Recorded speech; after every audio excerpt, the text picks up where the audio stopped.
Nah, apakah teman-teman pernah bertanya-tanya seperti apa dunia bawah menurut pandangan kuno? Dalam kitab Henokh, sebuah naskah kuno yang hilang dari sebagian besar Alkitab, dunia bawah digambarkan dengan cara yang begitu rinci hingga membuat bulu kudu merinding. Nah, mari kita teman-teman masuk ke dalam misteri ini dan temukan rahasia tersembunyi dari dunia yang tak terlihat. Jangan lupa mendukung channel ini dengan menekan tombol subscribe dan nyalakan notifikasinya supaya teman-teman semua tidak ketinggalan pembahasan-pembahasan menarik dari Angga Official ini. Nah,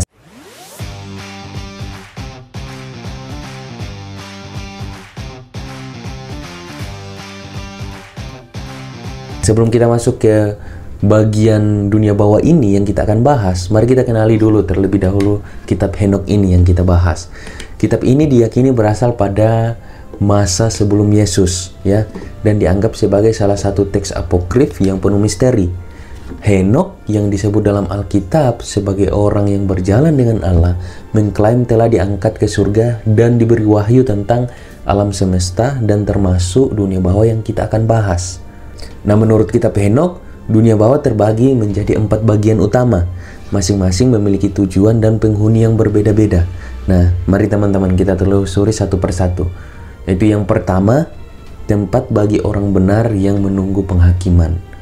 Nah, bagian pertama adalah tempat khusus yang diperuntukkan bagi jiwa-jiwa yang benar, yaitu mereka yang menjalani kehidupannya dengan setia kepada Tuhan, mengikuti perintahnya dan mempertahankan integritas mereka hingga akhir hidup mereka.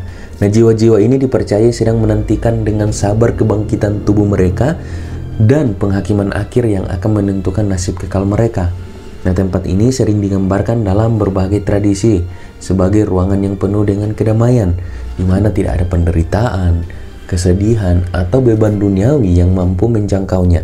Di sini mereka menikmati perhentian spiritual, suatu keadaan yang bebas dari segala bentuk kesusahan sambil menantikan penggenapan janji Tuhan yang diberikan kepada orang-orang yang benar. Gambaran ini tidak hanya menunjukkan kedamaian fisik, tetapi juga ketenangan rohani yang penuh dengan sukacita dan pengharapan dalam kehadiran Allah. Kemudian tempat yang kedua yaitu tempat bagi orang berdosa yang sedang menderita. Berbeda dengan tempat pertama yang penuh damai bagi orang benar, bagian kedua ini diperuntukkan bagi jiwa-jiwa yang berdosa yang hidupnya dipenuhi dengan pelanggaran terhadap hukum Tuhan. Nah, tempat ini sering digambarkan sebagai ruang penderitaan di mana mereka mulai merasakan hukuman atas perbuatan mereka di dunia. Namun, penderitaan yang mereka alami di sini bukanlah hukuman penuh atau akhir dari semuanya, melainkan sebuah peringatan atau gambaran awal dari hukuman kekal yang akan mereka terima setelah penghakiman terakhir. Di bagian ini juga, jiwa-jiwa mengalami penderitaan sebagai akibat dari konsekuensi dosa mereka, baik dosa terhadap Tuhan maupun dosa terhadap sesama manusia semasa hidupnya. Penderitaan ini tidak hanya bersifat fisik, tetapi juga mental dan spiritual, seperti penyesalan mendalam, rasa bersalah yang menghantui, dan ketidakmampuan untuk menemukan kedamaian.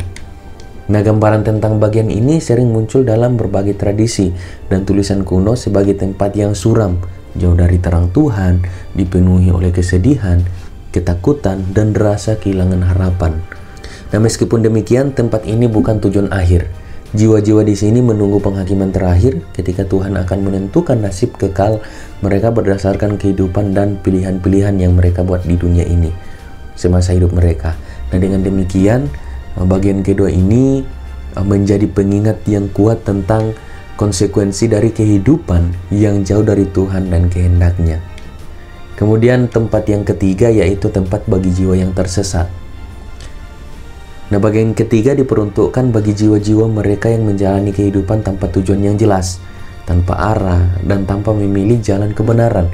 Nah, orang-orang ini sering digambarkan sebagai mereka yang tidak secara aktif mematuhi hukum Tuhan atau menentangnya, melainkan hidup dalam kebimbangan atau ketidakpedulian. Nah, mereka tidak memihak kebaikan maupun kejahatan secara terang-terangan. Tetapi kelalaian mereka untuk memilih kebenaran telah membuat mereka kehilangan tempat di antara orang benar. Nah, jiwa-jiwa ini digambarkan sebagai yang tersesat, berada dalam keadaan gelap gulita yang melambangkan kebingungan spiritual dan kekosongan hidup. Nah, mereka tidak memiliki ketenangan atau kedamaian dan selalu dihantui oleh ketidakpastian akan masa depan mereka. Tidak ada rasa lega atau harapan yang menghibur mereka, melainkan sebuah penantian yang penuh kegelisahan terhadap akhir yang tidak mereka pahami. Nah, keadaan mereka seringkali dilukiskan sebagai bentuk penderitaan batin yang mendalam, di mana mereka menghadapkan dan diperhadapkan pada konsekuensi dari hidup yang sia-sia tanpa arah yang benar. Nah, kegelapan yang mengelilingi mereka bukan hanya ketiadaan cahaya secara fisik, ya, tetapi juga simbol dari keterpisahan mereka dari terang ilahi dan kasih Tuhan.